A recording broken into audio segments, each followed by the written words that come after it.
En Australie, sur une colline de la petite ville de Juné, se dresse une maison à la beauté trompeuse, la Monte Cristo Homestead.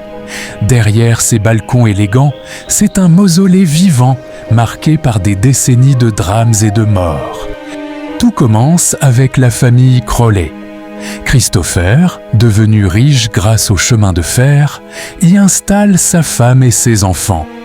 Mais très vite, la maison se teinte de sang. Une jeune domestique chute du 2e étage d'un balcon de la demeure.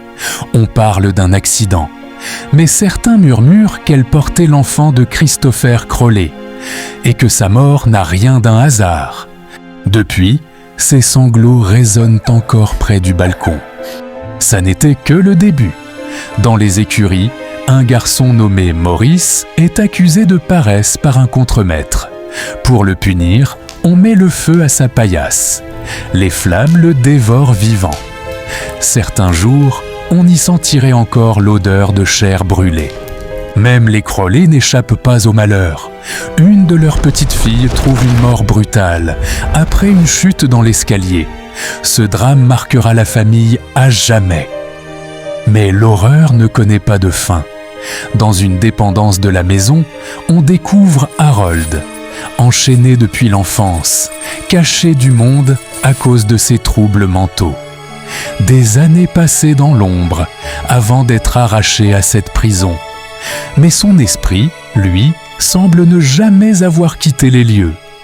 En 1910, Christopher Crowley meurt d'une septicémie.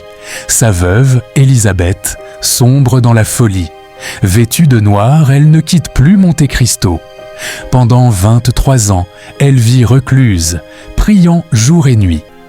Aujourd'hui encore, sa silhouette apparaît derrière la fenêtre de sa chambre, comme si elle espérait qu'un jour son esprit puisse enfin quitter cet endroit maudit.